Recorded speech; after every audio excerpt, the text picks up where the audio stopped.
안녕하십니까, 역겐TV입니다. 오늘은 묘청의 난에 대해서 한번 알아볼까 합니다. 조선 말에 신채호 선생은 이 묘청의 난에 대해서 어떻게 정의를 했냐면 조선 역사상 일대의 사건이었다고 극찬을 합니다. 신채호 선생이 왜 이렇게 극찬을 하게 됐냐면 금나라를 공격하자고 주장했기 때문이죠. 뭐 자주의식의 반론해나? 근데 저는 이 묘청의 난은요, 인종 때문에 벌어진 사소한 사건이었다고 저는 생각을 합니다. 왜 그런지 오늘 한번 알아보겠습니다. 일단 인종에 대해서 한번 알아보자고요. 인종은 서기 1122년 예종이 죽고 맏아들이었습니다. 인종이. 그래서 이제 왕이 되죠. 근데 뭐 기록상은 뭐 이자겸 등이 인종을 세웠다고 하는데 이거는 아닌 것 같아요. 왜냐하면 예종이 병이 걸려서 죽기 전에 신하들한테 먼저 공표를 했습니다.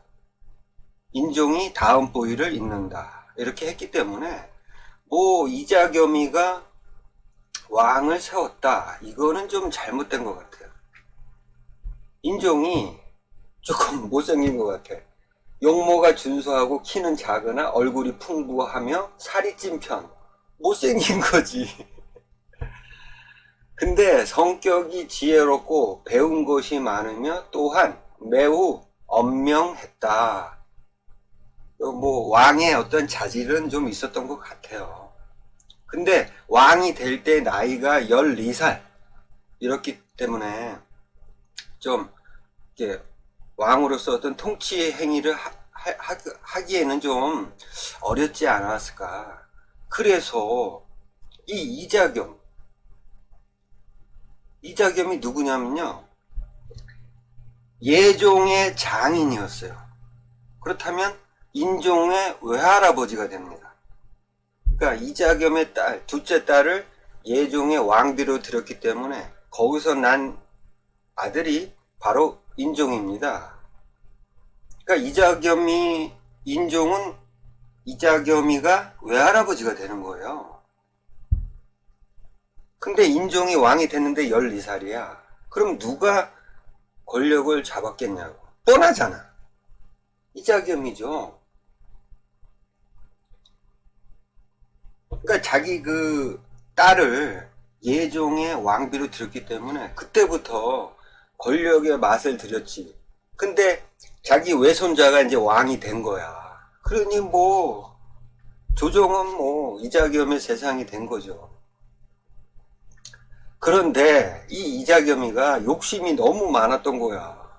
그래서 인종이 왕이 되자마자요, 그 예종 때 어떤 그 이자겸의 어떤 그 뜻에 좀 맞지 않은 신료들을 척결을 합니다. 1122년 인종의 삼촌 뻘인 왕보를 경산부로 추방했으며 평장사 하나인 등을 유배를 보냅니다. 척결한 거야. 자기 말 안 따르는 애들, 이자겸이가. 그리고 뭐 뒤에 얘기를 하겠지만 그 척중경이라는 사람이 있습니다. 그러니까 이자겸이는 이제 그 자기 외손자가 왕이 되면서 권력의 최정상에 올랐지만 어쨌든 중요한 거는요, 병권이에요. 병권. 그 당시 병권을 누가 쥐고 있었냐? 척중경이라는 사람입니다. 이 사람하고 혼인관계를 맺습니다. 그러니까 병권도 이자겸의 손에 들어간 거죠. 왕은, 인종은 허수아비. 어쨌든 1122년에 이자겸이가 자기 뜻에 맞지 않은 관료들을 다 척결합니다. 그리고도 모자라가지고 이자겸이가요, 권력의 화신인 것 같아요. 이자겸. 자기 둘째 딸은 예종의 왕비로 들였잖아요. 셋째 딸, 넷째 딸을 다시 인종의 왕비로 강제로 드립니다. 1124년 셋째 딸을 왕비로 드렸고요. 1125년 넷째 딸을 다시 왕비로 드립니다. 대단한 놈이야, 이자겸. 그리고도 모자라가지고 자기가 이제 거의 왕에 준하는 권력을 갖고 싶었던 거야. 그래서 뭐 지군 국사라 그래가지고 자칭 이거를 또 책봉을 받습니다. 강제로. 그러니까 인종의 입장에서, 자, 인종이 12살에 왕이 됐잖아요. 그러면 1125년에 이제 이자겸의 넷째 딸을 다시 또 왕비로 억지로, 싫은데 억지로 들였잖아. 1125년이면 17살입니다. 17살. 이제는 인종도 생각할 수 있는 나이가 됐잖아요. 17살이면. 근데 왕에 준하는 권한을 이자겸이가 갖게 된 겁니다. 딸도 강제로 드리고. 인종의 입장에서 짜증나잖아. 그래서 17살도 됐겠다. 이자겸을 제거를 하고자 합니다. 누구를 시켜서? 신하들을 시켜서. 누구냐? 서기 1126년에요. 내시. 뭐 조선시대 때 이렇게 뭐 여기 자른 그런 애들이 아니에요. 고려시대 때 내시는. 그러니까 한마디로 말하면 비서실이라고 보면 됩니다. 비서실. 비서실에 김찬, 안보린, 그 다음에 동지, 추밀원사, 진옥연, 얘네들을 시켜서 이자겸이를 제거하려고 합니다. 뭐 기록상으로는 김찬, 안보린, 진옥연 얘네들이 인종을 측근해서 시종을 했기 때문에 왕의 뜻을 알아차리고 스스로 이자겸이를 제거하고자 했다라고 하지만 제가 볼 때는 그게 아닌 겁니다. 인종이 분명히 이 이자겸을 제거하고자 하는 데 있어서 인종의 승인이 떨어졌던 겁니다. 그러니까 신하들이 알아서 이자겸을 제거한 것이 아니라 인종이 얘기를 했겠지. 야, 우리 외할아버지 조금 쳐야겠다. 그래서 이 김찬, 안보린, 진옥연 얘네들은 문관이잖아요. 아니 이자겸을 치려면 병권도 갖고 있는데 얘네들을 치려면 병사가 있어야 되잖아. 군사들이. 그래서 그 장장군, 채탁, 오탁, 부야탁, 권수, 고석 이런 애들을 이제 꼬십니다. 근데 이 군부 세력들은 이 척준경이한테 조금 반감이 있었던 거야. 왜냐하면 척준경의 동생인 척준신이가 이제 그 군부에 이제 수장이 된 거예요. 척준신이가. 뭐 자기는 공도 없는 놈이 이제 군부의 수장이 됐으니까 얘네들이 불만을 가졌던 거야. 그래서 얘네들을 꼬십니다. 그래서 일을 벌입니다. 근데 지금 우리가 알기로는 이거는 얘네들이 이자겸을 제거하기 위해서 스스로 일어난 사건이라고 알고 있지만 그렇지가 않다는 거예요. 인종이 가담이 된 겁니다. 인종이. 왜 그러냐면 기록에도 있어요. 인종이 가담했다는 게. 자, 이제 얘네들이 이제 군부를 먼저 제거를 하고자 이제 척준경의 그 동생인 척준신을 먼저 척결을 합니다. 이제 궁궐로 이제 들어온 거죠, 얘네들이. 그랬을 때 척준경이가 이제 군사를 몰고 다시 이제 얘네들을 치기 위해서 들어옵니다. 궁궐로. 그때 인종이 척준경한테 뭐라 그러냐면 역적도 없고 짐 역시 무사하니 너희들은 무장을 해제하고 해산하라. 이렇게 얘기를 합니다. 역적도 없다는 거야. 궁궐로 군사를 이끌고 들어왔는데 역적이 아니야? 이렇다는 거는 인종하고 이 김찬, 안보린, 진옥연 얘네들하고 짠 겁니다. 이거 하나만 놓고 볼 때는. 근데 좀 어설펐어. 척준신, 이 궁궐에 있던 이 군부 세력만 제거한다고 되는 게 아니잖아. 너무 어설펐어. 그러다 보니까 오도 가도 못하게 된 거야. 인종은 얘네들을 살리기 위해서 군대를 해산하라고 했던 거고, 척준경이한테. 그래서 이자겸이가 이걸 알고 사람을 보냅니다, 인종한테. 궁중에서 난을 일으킨 자들을 내보내라. 그러면 살려주겠다. 근데 안 내보내. 그래서 척준경이가 불을 지릅니다. 왜냐하면 왕이 맡고 있으니까. 인종이 맡고 있잖아. 쟤네들도 척결을 해야 되는데. 그래서 불을 지르면 얘네들 도망 나올 거 아니야. 그래서 불을 지릅니다. 그래서 하는 수 없이 인종이 나옵니다.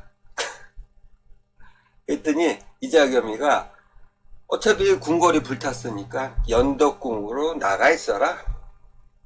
이렇게 된 겁니다.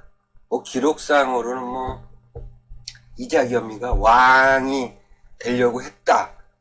그래서 무슨 뭐 독약을 넣고 인종을 죽이려고 뭐 군사들을 풀고, 이건 다 말이 안 되는 거예요. 다 권력을 잡고 있는데 굳이 자기 외손자를 죽일 이유가 없어요. 그거는 말이 안 되는 얘기고요. 어쨌든 간에 인종이 이자겸을 제거하려다가 역으로 쫓겨납니다. 근데 이때 척준경, 이자겸이랑 이제 혼인을 했잖아요. 혼인 사이야, 척준경은. 척준경이 병권을 잡고 있었던 겁니다. 이 척준경이 있는 한 인종이 왕의 어떤 행위를 할 수가 없는 상황인 거야. 그래서 척준경을 제거를 해야 돼. 그러니까 이자겸을 먼저 제거를 해야 되는데 척준경이 있는 한은 이자겸은 제거를 할 수가 없어. 그래서 척준경을 갖다가 꼬십니다. 누구를 보내냐? 자기를 따르는 측근들은 다 죽었잖아. 그래서 최사전이란 사람을 척준경한테 보냅니다. 근데 이 최사전이 누구냐면 의사예요, 의사. 예종 때 예종의 그 치료를 못 해가지고 유배를 보내라고 한 거를 좀 봐준 사람이야, 최사전이가. 얘를 갖다가 이용해가지고 척준경을 설득을 합니다. 그 척준경 입장에서도 인종이 자기한테 이런 신뢰를 보내니까 척준경도 이자겸하고 뭐 혼인 관계를 맺었지만 이자겸하고는 조금 생각이 틀린 사람이었기 때문에, 그래서 척준경이가 이자겸을 제거를 합니다. 간단해요. 왜냐하면 척준경이가 병권을 갖고 있잖아. 이자겸 하나 제거하는 건 우습지. 그래서 인종이 EJ 전법으로 척준경을 통해서 이자겸을 제거를 합니다. 자, 이제 이자겸이가 제거가 됐어요. 근데 인종이 이제 생각대로 된 거야. 이자겸 제거가 됐습니다. 그러면 인종이 이제 왕의 통치 행위를 하고 싶잖아. 나이도 어리고 이제 뭐 18살, 19살인데 뭐. 그래서 이때 척준경을 제거를 하고 싶었던 거야. 얘까지 제거를 해야만 내가 제대로 된 왕의 통치 행위를 할 수 있기 때문에, 인종의 입장에서. 그래서 누구를 끌어들이냐? 이때 서경 세력을 끌어들입니다. 1127년 자정원 정지상이 상소를 합니다. 이건 명분이야. 이미 얘네들 서경 세력들과 인종은 야합을 합니다. 5월에 사건이 척준경이가 이자겸을 제거한 그 사건을 말하는 거예요. 5월에 했던 일은 일시적인 공적에 지나지 않으나 2월의 일, 그러니까 척준경이가 불을 질렀던 거예요. 왕명을 거역하고. 이 사건을 얘기를 하는 거예요. 2월의 일은 영원히 남을 제약입니다. 그래서 척준경을 처단을 해야겠습니다. 이미 다 짠 거야. 그래서 척중경을 제거를 합니다. 그래서 이제 서경파가 드디어 인종하고 야합을 하면서 권력의 선두에 서게 된 겁니다. 사실 이 서경파들의 면면을 보면 일단 기본적으로 이자겸 시대부터 이 문벌 귀족들이 고려를 장악한 상태야. 그러니까 보면 뭐 서경의 요망한 승려 묘청, 일관, 백수왕, 그 다음에 뭐 정지상, 내시 정지상, 뭐 김찬, 문공인, 사실 얘네들은 권력 서열에 조금 밑에 있는 애들이야. 상층부에는 문벌 귀족 애들이 꽉 잡고 있어. 그러니까 인종의 생각을 얘네들을 밑에 있던 얘네들을 끌어들여서 뭔가 자기가 추락된 왕의 권위를 좀 되찾고 싶었던 거야, 인종 입장에서. 그래서 이 얘네들을 끌어들인 거죠. 근데 얘네들이 그러니까 서경, 그러니까 얘네들도 권력을 잡아야 되는데 지금 개경은 문벌 귀족 애들이 꽉 잡고 있잖아. 개경에서는 얘네들이 권력을 잡을 수 있는 어떤 그런 게 없는 거예요. 그러다 보니까 얘네들이 이제 서경에 가자 이렇게 된 겁니다. 서경 천도를 주장하기 시작합니다. 인종도 옳았구나 한 거죠. 왜냐하면 지금 개경이 좀 이자겸 때부터 자기가 백성들한테 얼마나 무시를 당했겠냐고. 아니 왕 같아야지. 이자겸이 세상이었으니까. 그러니까 인종이 이제 이자겸 척중경을 제거를 했기 때문에 이제는 왕의 노릇을 제대로 해보고 싶은 거예요, 백성들한테. 그래서 옳았구나. 인종도 이거 승리를 한 겁니다. 그래, 서경으로 가자. 거기서 내가 한번 백성들한테 뭔가를 보여주자. 이렇게 된 거예요. 근데 이제 이거를 연판장을 돌립니다. 신하들한테. 서경으로 천도를 해야 된다. 도장 찍어. 이렇게 된 거야. 근데 3명만 도장을 안 찍습니다. 누구냐? 평장사 김부식. 여러분들이 잘 아는 김부식. 참지정사 임원회. 임원회가 누구냐면요. 이자겸의 딸을 쫓겨내고 다시 임원회의 딸을 인종이 왕비로 삼습니다. 그래서 임원회는 인종의 장인이 되는 거죠. 인종의 장인. 얘하고 승선, 이지저, 얘만 3명만 도장을 안 찍은 거예요. 서경으로 천도하자고 했을 때. 다 찍었어. 근데 얘네들 3명만 안 찍은 거예요. 어쨌거나 찍든 안 찍든 인종의 생각이 서경에 가 있으니까 그 일은 진행이 됐죠. 그러니까 서경에다 궁궐을 짓습니다. 그걸 누가 하냐? 궁궐을 짓는데 내시 김창 이놈이 합니다. 김창 이름을 개명을 해요. 김안이라고. 왜냐하면 이자겸 때 쫓겨났던 애예요. 김찬이. 쫓겨났다가 다시 들어왔는데 이름을 바꿨어. 김완이라고. 이놈이 서경에 궁궐을 짓는데 총책임자로 갑니다. 그러니까 자, 잘 보세요. 서경 사람들, 그러니까 백성들을 얘기하는 게 아니라 서경에 있었던 관료들의 입장에서는 수도로 옮긴다니 얼마나 좋아했겠냐고. 그렇잖아요. 지금도 현대적으로 얘기를 하자면 세종시 있잖아요. 세종시를 행정도시로 만들어줬잖아. 그러면 세종시 충청도 사람들이 얼마나 좋아했겠냐고. 똑같은 거예요. 왕이 서경으로 오겠다는데 얼마나 좋아했겠냐고. 서경 사람들이. 신나게 궁궐을 져요. 그래서 궁궐이 1129년에 완성이 됩니다. 그래서 인종이 서경으로 행차를 합니다. 그래서 뭐라 그랬냐, 인종이. 시대의 변화에 따라 거처를 옮기는 것은 예로부터 있어온 일이다. 그 기념으로 온 나라의 지임에 자기 자신의 은덕을 베풀려 한다. 어깨 잔뜩 올라간 거야.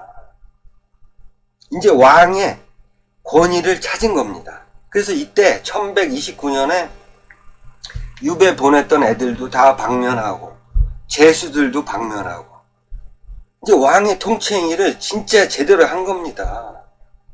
인종이 너무 좋았던 거야. 근데 문제가 발생합니다. 이 서경파들이 이제 왕이 이제 궁궐이 완성이 됐으니까 이제 이 서경으로 인종을 모시고 오면 얘네들이 권력을 차지할 수 있는 거야. 개경에 있었던 문벌 귀족들을 제압하고 얘네들이 권력을 차지할 수 있는 겁니다. 인종이 오면 이제 서경에. 그래서 인종한테 더더욱 이제 어깨에 힘이 잔뜩 들어가게끔 얘기를 또 하죠. 뭐라고 인종한테 얘기를 하냐면 서경파들이 황제를 칭하세요. 황제. 그리고 유제와 협약을 맺어 금나라를 공격하세요. 이렇게 얘기를 합니다. 여기에 인종이 깜짝 놀란 거야. 인종의 생각은 단지 왕의 권위를 찾으면 된 거야. 왕의 권위. 근데 서경파들은 한 발 앞서서 서경으로 천도하는 명분을 얘기를 한 겁니다. 금나라를 공격하려는 거야. 황제를 칭하고. 이게 말이 돼? 금나라가 어떤 나라야 그 당시에. 송나라를 제압했던 나라잖아. 근데 여기를 공격하자는 거야. 근데 누구랑 협약을 맺냐면 유제. 이 유제가 뭐냐면요, 그 한족들이 만들었던 그냥 금나라가 송나라를 치기 위해서 가상의 나라를 만들어 줍니다. 그게 유제예요. 그 금나라가 지원한 가상의 나라야, 유제라는 거. 근데 얘네들하고 협약을 맺으라는 거야. 그러니까 이 서경파들은 이 국제적인 어떠한 그런 일들을 잘 몰랐던 거예요. 그냥 단지 금나라를 공격하라는 거, 황제를 칭하라는 거는 명분에 지나지 않았던 거예요.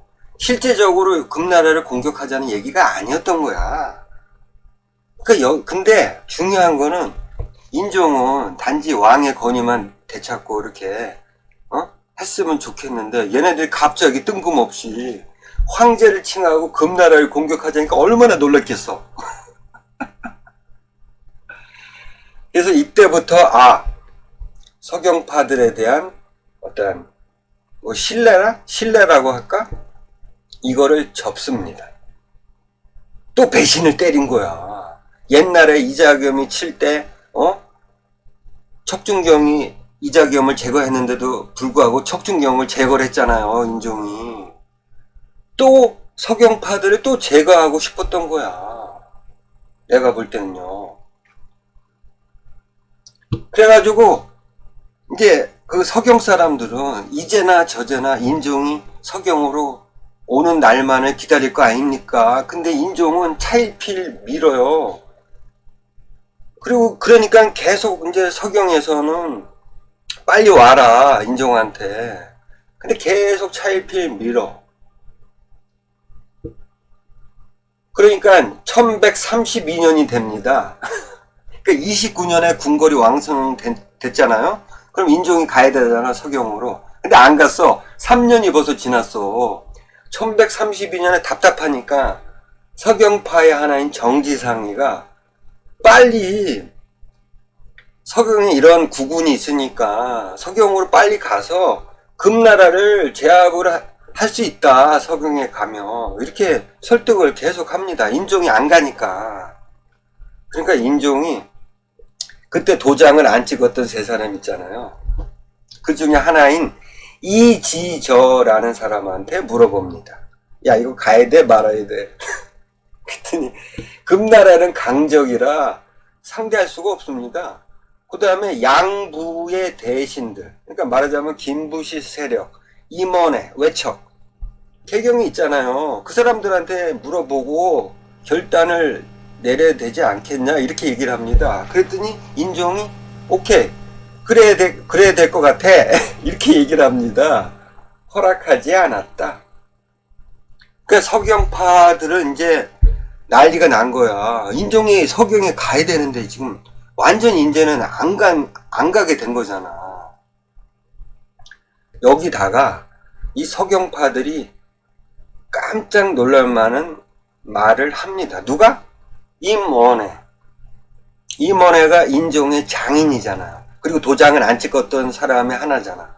얘가요, 묘청, 이런 애들을 큰 거리에서 처형을 하려는 거야. 처형. 저거 죽여버려. 그래서 제가 볼 때는 이때 인종의 마음은 서경파에서 떠났다고 봅니다. 이미.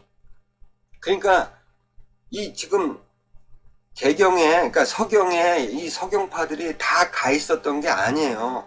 서경에는 묘청만 가 있었던 거야. 그리고 서경에 이제 그 관료들, 이제 얘네들하고 궁궐을 졌던 애들 기다리고 있었던 거예요. 근데 그러니까 정지상 다른 서경파들은 개경에 남아 있었던 겁니다. 그러니까 이제 바짝바짝 타는 거야, 속이. 서경에 남아있던 이 묘청, 그 다음에 서경의 관료들은 안 오니까 인종이 계속 얘기를 했는데도 안 오고, 거기다가 이 개경의 문벌 귀족 세력들이 저것들 다 죽여버려 이렇게 얘기를 했다는 겁니다. 그 상황이 이제는 인종도 안 오고 그 다음에 자기들이 죽을 것 같아요. 그럼 어떡하냐고. 그래서 이제 마지막으로 이 서경파들이 인종한테 얘기를 합니다. 서기 1134년, 그러니까 1129년에 궁궐이 완성되고 나서 5년이 지났어. 안 간 거야. 5년 동안. 그러니까 마지막으로 서경파들이 인종한테 얘기를 합니다. 서경으로 와주세요. 근데 왕이 허락하지 않았다. 끝난 겁니다. 이제 버림을 받은 거야. 그러니까 묘청이나 서경의 관료들은 버림을 받았다고 생각을 한 겁니다. 그러면 어떻게 해야 돼? 뭔가 인종한테 강력한 신호를 보내야 될 거 아니야. 그래서 난이 발생이 됩니다. 1135년 묘청이 분사시랑, 조강, 병부상서, 유참, 얘네들은 그 서경의 관료입니다. 그래서 반란이 일으킨 거예요. 근데 이게 반란이 아닌 게 뭐냐면, 반란은 반란인데 반란이 아니야. 뭔가 군사적으로 반란이라고 하면, 얘네들이 군사를 이끌고 개경을 치려고 내려와야 됩니다.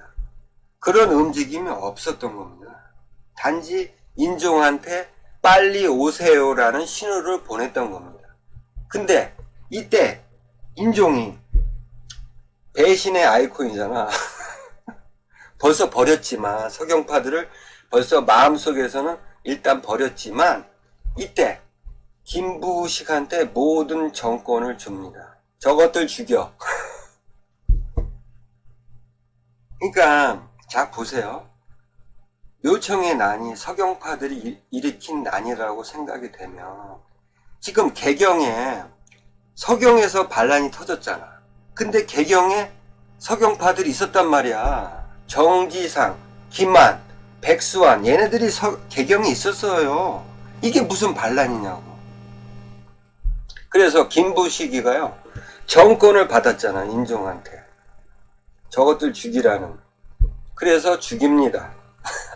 정지상, 김한, 백수환이 이 반란을 공모를 했으니 얘네들을 제거하지 않으면 묘청, 이 서경 세력들을 제거할 수 없습니다. 그래서 아무 관련이 없었던 이 세 명을 김부식이가 죽여버립니다. 그리고 나서 묘청도 이 조광, 유참 등이 묘청도 죽여버립니다. 이게 뭐냐고. 그래서 그냥 난이 끝납니다. 그냥 끝나요. 그러니까 서경파들이 일으켰다는 이 묘청의 난은 그냥 이렇게 끝난 거예요. 그래서 이거를 봤을 때 묘청의 난은요, 만약에 인종이 얘네들의 어떤 생각을 같이 야합을 해서 어떤 자기가 싫어하는 애들을 처단을 했잖아. 그리고 자기가 왕의 어떤 통치 행위를 하고 싶어서 얘네들을 끌어들였고, 그렇다면 얘네들이 자기도 승리를 한 거잖아, 서경천도를. 그러면 갔어야지. 이게 주관이 없어가지고, 설사 얘네들이 금나라를 치자고 하더라도 그거를 왕이 주관이 있었다면 그건 아니다 라고 얘기를 하면 될 문제를 차일피일 끌다 보니까 얘네들이 하는 수 없이 반란을 일으키게 된 겁니다. 그것도 서경파 전체가 반란에 가담한 것도 아니고 서경, 묘청, 그 다음에 서경의 관료들이 일으킨 거예요. 단지. 아시겠죠? 이 묘청의 난은 인종 때문에 벌어진 아무것도 아닌 일개 사건이었던 거예요. 신채호 선생님이 극찬할 정도의 그러한 사건이 아니었던 겁니다. 아시겠죠? 다음에 또 좋은 내용으로 찾아뵙겠습니다. 감사합니다.